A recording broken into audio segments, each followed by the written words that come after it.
자, 5회차 복습 문제입니다. 소유권 나오고요. 아주 중요한 취득시효하고 이제 공동소유 중에 공유가 나오죠. 소유권에서 뭐 거의 꼭 출제된다 그러면 두 개 집어라면 취득시효하고 공유가 되겠죠. 자, 먼저 1번 취득시효. 부동산 취득시효, 소유권 취득시효가 있고 동산 소유권 취득시효가 있으며 그 중에서도 부동산 소유권 취득시효가 중요하고 그 중에서도 부동산 점유 취득시효가 핵심이죠. 자, 1번 취득시효로 인한 권리 취득은 법률 규정에 의한 취득에서 원시 취득입니다.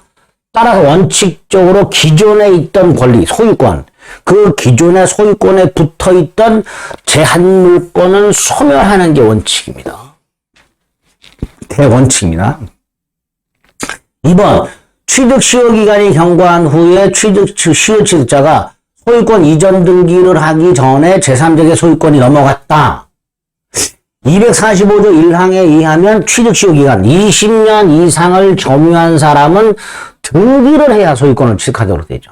따라서 20년 이상을 점유한 사람, 시효 취득자가 등기를 하기 전에 예를 들어 갑소유 땅을 을이 20년을 점유했는데 을에게 소유권 이전 등기가 되기 전에 갑이 병에게 팔아먹으면 이 병이 원칙적으로 소유권을 취득하며 을은 병에게 취득시효를 주장하지 못한다가 원칙입니다.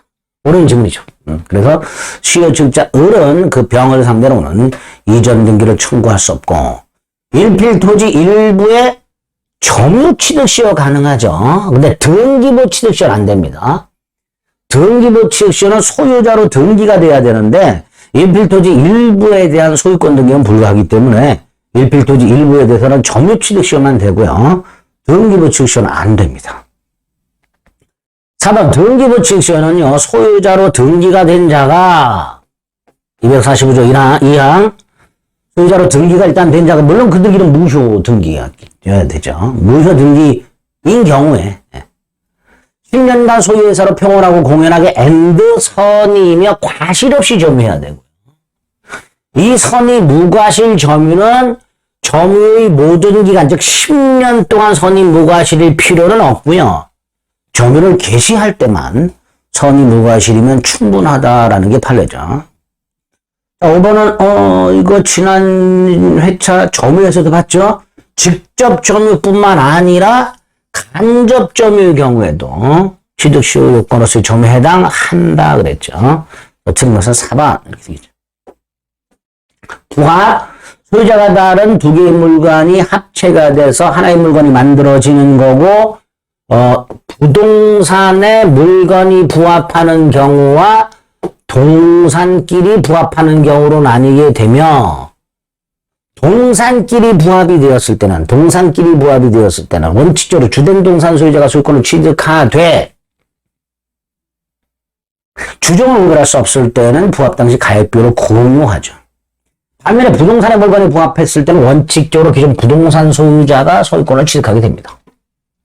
1번 부동산 소유자는 그 부동산에 부합한 물건에 소유권을 취득하게 됩니다. 그 부동산에 부합하는 물건이 부동산도 되고 동산도 되죠. 어쨌든 기존 부동산 소유자가 소유권을 취득하게 됩니다. 2번 그 부동산에 부합한 물건은 동산에 한한다 아니다 부동산도 된다. 우리 대법원은 건물이 증축이 되는 것을 부동산이 부합하는 걸로 봅니다. 부동산에 부합하는 물건은 부동산도 된다. 3번은 매도인에게 소유권이 유보된 시멘트를 매수인이 제3자 소유 건물에 부합시켰다라고 되어 있는데 이 매도인이 건축자재상입니다. 건축자재상. 매수인이 건축업자예요. 제3자가 건축주입니다. 건축주. 그런데 건축회사가 시멘트를 살 때 외상으로 사요. 외상으로 사면서 계약을 어떻게 하느냐?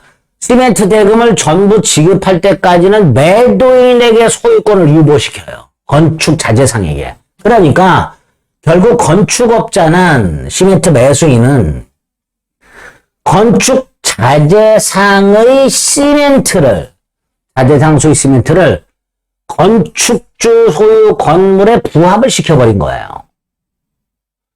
이때 건축자재상이 건축주를 상대로 부합에 따라 부합이 돼버리면 권리를 상실한 자는 부합물건에 대한 소유권 취득한 자에게 보상을 청구하도록 되죠. 그러니까 건축 자재상이 건축업자로부터 시멘트 매매 대금을 받는 것하고 별개로 건축 자재상 소유의 시멘트가 건축주 건물에 부합이 됐으니까 건축 자재상이 건축주에게 보상을 청구할 수 있는가에 문제가 생기는데요. 둘로 나눕니다. 제3자 건축주가 시멘트 소유권이 건축 자재상에게 유보돼 있다는 사실에 대하여 알았거나 알 수 있었다면 청구할 수 있다. 반대로 선이 무과실이라면 청구할 수 없다. 이게 판례입니다. 그렇게 기억하시면 판례가 조금 어렵죠. 그래서 누군지만 기억하시면 돼요. 건축 자재상, 건축업자, 건축주. 건축주의 선악 과실 유무에 따라 보상 청구 여부가 달라진다. 건축주가 선의 무과실이라면 보상을 청구할 수 없다. 건축주가 알았거나 알 수 있었다면 보상을 청구할 수 있다. 이렇게 됩니다. 4번 부합한 동산 소유자는 부합한 동산 소유권을 취득한 자에게 보상 청구. 5번 부합한 물건을 부합에 의해 생긴 물건 줄여갖고 부합물 이렇게 되겠죠. 이게 누구 소유냐 그게 소유권 귀속이죠. 이게 누구의 소유냐 소유권 귀속. 그걸 정하는 민법 규정 당연히 이거는 임의 규정입니다. 당사자가 합의하는 게 우선이죠. 누구 소유로 할 것인가 당사자가 합의하는 게 원칙이기 때문에 임의 규정이다. 틀린 거 2번. 3번 공동소유. 자, 공유라고 되어 있죠. 물건이 지분에 의하여 수인의 소유로 되고 그 수인 간에 아무런 인적 결합이 없고 지분 처분의 자유와 공유물 분할의 자유가 있는 그런 걸 공유라 하죠. 자, 각공유자는 지분권, 거의 소유권하고 똑같죠. 소유권에 기초한 물권적 청구권 행사할 수 있지요. 공유 지분은 공유물 전부에 효력이 미치니까 당연히 단독으로 전부에 관해서 방해발지 청구할 수 있다 이렇게 되죠. 반면에 손해배상 청구나 부당이득 반환 청구와 관련된 같은 이제 돈에 관한 것은 자기 지분에 관해서만 행사할 수 있죠. 3번 공유물 불분할 특약. 5년을 넘지 않는 범위 내의 분할 금지 특약이나 공유로 추정되는 담장이나 집합건물 복도계단 대지 같은 그런 법률에서 금지를 하지 않는 한 언제든지 분할을 청구할 수 있는 분할의 자유가 있죠. 4번 수인이 공동으로 부동산을 임대하는 건 관리죠. 자, 이렇게 임대했을 때 공유자 중 1인이 소유권에 기초하여 공유물의 인도를 청구했다. 다른 공유자에 대해서 효력이 생기겠죠. 그죠? 공유물 인도 청구니까. 원칙적으로 공유물 인도 청구. 공유자 1인이 소유권에 여러 사람이 공동으로 부동산을 임대했어요. 공유자 한 사람이 소유권에 기초하여 공유물을 돌려달라 하면 전부 아까 말했어요. 공유물 전부에 대해서 반환 청구가 인정이 되는 거죠. 그렇죠? 여러 사람이 부동산을 임대했는데 임대차가 끝났어요. 근데 임차인이 공유물을 돌려주지 않아. 그러니까 공유자 한 사람이 내놔. 이렇게 되는 거죠. 위에서 지분은 공유물 전부 효력이 미친다고 그랬으니까 공유자 한 사람이 인도 청구했다. 자기 지분 비율만 인도 청구하는 게 아니라 전부에 대한 인도 청구하는 거니까 다른 공유자에게도 인도 청구 효력이 생기죠. 5번 공유자는 다른 공유자가 분할로 인하여 취득한 물건이 있는데 거기 하자가 있더라. 균등한 비율이 아니라 기존의 공유 지분 비율로 매도인과 동일한 담보 책임을 지도록 하고 있습니다. 따라서 5번이 틀린 질문이 되죠. 4번 공유물 분할이라고 되어 있죠. 공유자는 언제든지 각자가 전원을 상대로 공유물 분할 청구할 수 있고요. 이 분할 청구권은 형성권이어서 공유자 전원이 협의할 의무가 생기죠. 자, 등기된 특약이라고 되어 있죠. 특약 따위가 등기가 돼 있으면 제3자에게도 대항할 수 있다죠. 따라서 효력이 미칩니다. 채권적 효력만 있는 게 아니라 채권적 효력이란 건 계약 당사자 사이에서만 효력이 생긴다 이런 뜻이에요. 그런데 등기가 되면 제3자에게 대항할 수 있으니까 채권적 효력만 가지는 게 아니라 제3자에 대한 대항도 가능하니까 지분권 승계인에게도 효력이 있다 이렇게 되겠죠. 자, 3번 토지를 분할하는 경우에 원칙적으로 각 공유자가 취득하는 면적은 지분 비율과 같아야 할 것이지만 경제적 가치가 다르더라. 재반 사정을 고려하여 면적이 아니라 경제적 가치가 비율에 상응하도록 분할할 수 있게. 4번 공유물을 공유자 중 한 사람이 단독으로 소유하되 자, 네가 단독 소유해. 을하고 병은 지분을 돈으로 배상해줘. 이게 가격 배상이죠. 판결할 때 그걸 가격 배상하는 방법의 현물 분할이라고 해서 허용하고 있습니다. 5번 공유자 사이에 분할 협의가 안 됐다. 그럼 뭘로 가야 돼요? 재판 분할로 가야 되죠. 분할 협의가 성립했다. 그럼 더 이상 재판 분할은 불가하죠. 어려운 질문이죠. 2번 특약이 등기되면 대항력 생긴다. 지상권이 나왔네요. 지상권은 타인 토지에서 건물, 공작물, 수목을 소유하기 위하여 그 타인 토지를 사용수익하는 용익 물건인데요. 한 문제 정도 나오니까 기본이 되는 거 위주로만 정리하시면 됩니다. 1번 지상권은 건물, 공작물, 수목, 싸잡아서 지상물이라고 하죠. 지상물 소유를 목적으로 하지요. 경작 목적 안 되죠. 또 하나 구분상권은 수목 소유 목적은 안 되죠. 2번 지상권자는 지상권 양도할 수 있고 설정자 동의 없이도 임대할 수 있죠. 지상권의 양도성은 절대적으로 보장이 된다 그랬습니다. 3번 지상권 설정 목적물인 나무는 당연히 식림의 대상이죠. 경작 안 되죠. 자, 지상권의 대상이 되는 토지는 일필토지 전부 또는 일부여도 무방하죠. 5번 지상권 설정자는 토지를 사용에 적합한 상태로 두어야 되는 이거 없죠. 토지를 사용에 적합한 상태가 뭐죠? 현상 유지죠. 수선 말하죠. 이런 거 없죠.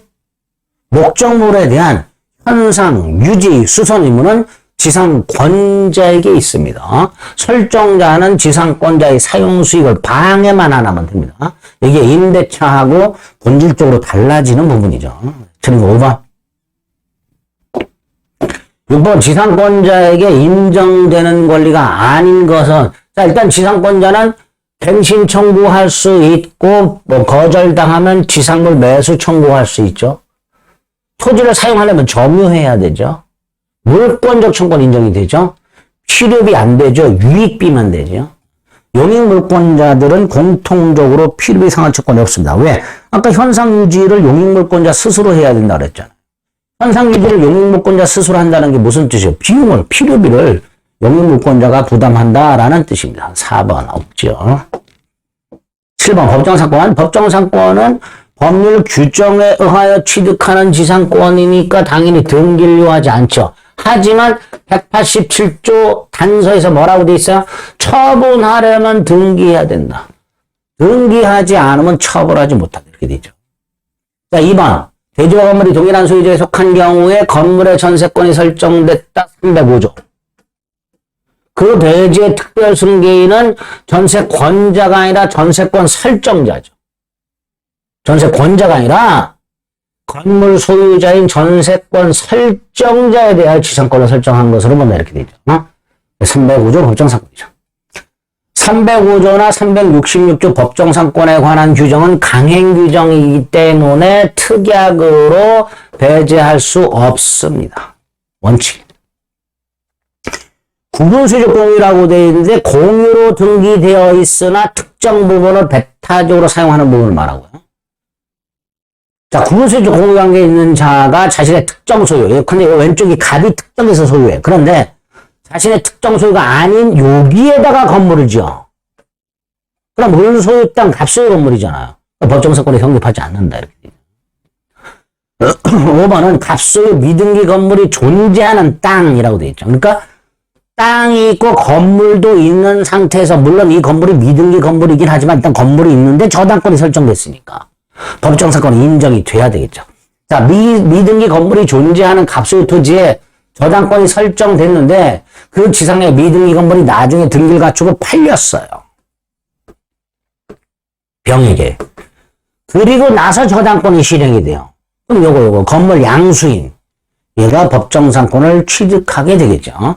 토지와 건물이 존재하고 소유자가 동일하기만 하면 그 건물은 미등기 건물이어도 되고 무허가 건물이어도 되고 그리고 저당권 설정 당시에 소유자가 동일하기만 하면 되니까 그 후에 건물 소유자가 바뀌고 토지 소유자가 변동이 된 경우에도 법정사건은 인정이 된다. 이렇게 되겠죠. 이거 2번 8번 366조 법정사건이 성립하기 위해서는 저당권이 설정 당시에 건물이 있었어야 되고 두 번째 소유자가 동일했어야 되죠. 자, 1번 토지의 저당권이 설정될 당시에 그 지상에 토지 소유자가 건물을 건축 중이었다면 그때는 법정사건을 인정할 수 있다죠.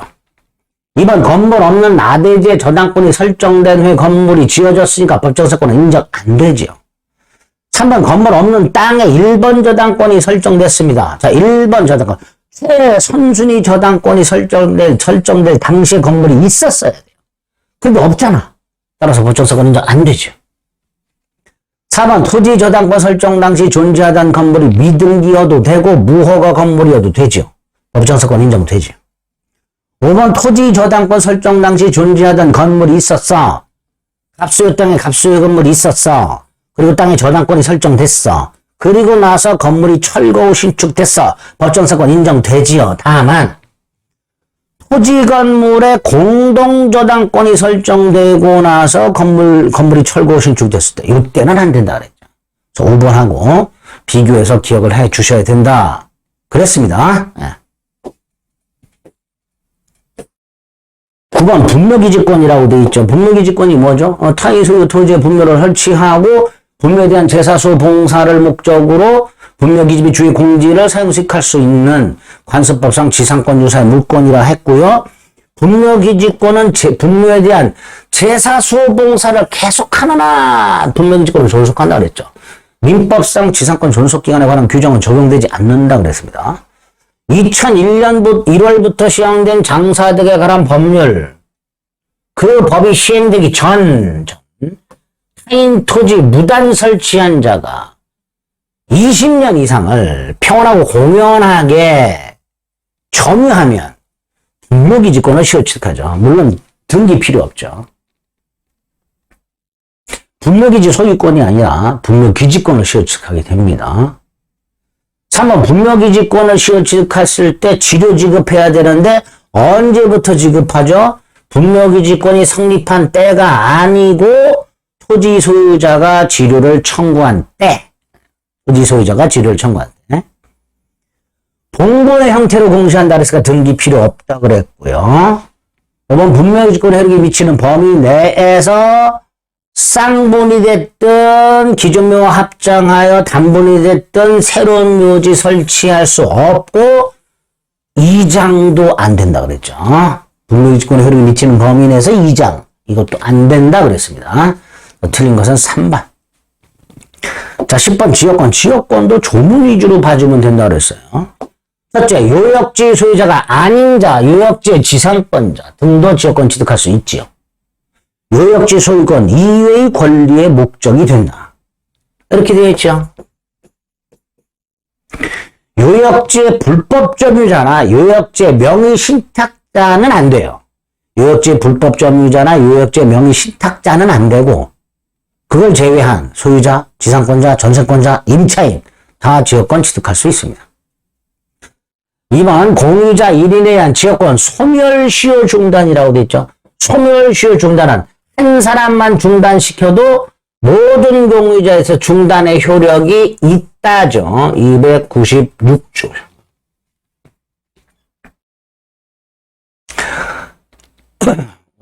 있다고 1번은.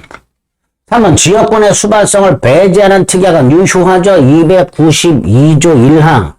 지역권은 요역지 소유권에 부정하여 이전하며 요역지 소유권 이외의 권리 목적이 된다. 다만 당사자가 다른 약정을 할 수 있다. 그러니까 292조 이상 지역권의 수발성을 배제하는 특약할 수 없다가 됩니다. 4번 공유자 1인에 대한 지역권 취득 시효기간의 중단은 한 놈을 중단시켰다. 중단의 효력이 없다죠. 없다. 295조 2항. 없다. 5번 지역권은 요역지를 위해서 존재하죠. 요역지는 일필토지 전부 또는 일부도 가능합니다만은 승역지는 일필토지여야 한다. 반대로 돼 있죠. 요역지는 반드시 일필토지 전부여야 하죠. 반면에 승역지는 일필토지 일부도 무방하죠. 지역권에서 요역지는 일필토지 전부, 승역지는 일필토지 전부 또는 일부 뭐 이렇게 되겠죠. 그래서 옳은 것은 3번. 12번 요역지에 거주하는 사람은 개인적을 위한 지역권. 이건 인역권이죠. 요역지는요. 토지가 토지로부터 편익을 받아요. 그러니까 사람이 편익을 받는 건 지역권이 아닙니다. 옳은 지문이죠. 2번 공유자 1인이 지역권을 취득하면 전원이 취득하죠. 공유자 1인이 지역권을 취득하면 다른 공유자도 지역권을 취득한다. 3번 292조 1항 지역권은 요역지 소유권에 부중하여 수반하여라 그랬죠. 함께 이전한다는 뜻이죠. 요역지에 대한 소유권 이외의 권리 지역권의 목적이 된다. 즉 지상권의 목적이 된다. 지상권자 등도 지역권을 취득할 수 있다. 이런 뜻이죠. 4번 지역권은 존속기간 및 갱신과 치료에 관한 규정 자체가 없지요. 5번 지역권은 요역지 소유권에 부중하여 이전한다. 지역권을 20년간 행사하지 않았다. 지역권만 소멸하지는 않는다. 지역권만 20년간 행사하지 않으면 소멸하죠. 요역지 소유권에 부중하여 이전하는 건 맞아요. 하지만 지역권만 따로 20년간 행사하지 않으면 소멸하게 됩니다. 그래서 5번이 틀린 질문이 되겠죠. 자, 20년간 행사하지 않으면 소멸하는 권리 2개, 지상권, 지역권. 이렇게 됩니다. 꼭 다 했네요. 그래서 지역권까지 문제를 풀어서 5회차 문제까지 살펴봤습니다. 6회차 문제는 뭐 이제 나머지 용의문권 하나 전세권하고 담보문권, 유치권, 저당권 이렇게 하면 되겠죠. 6회차에서 뵙겠습니다. 수고하셨습니다.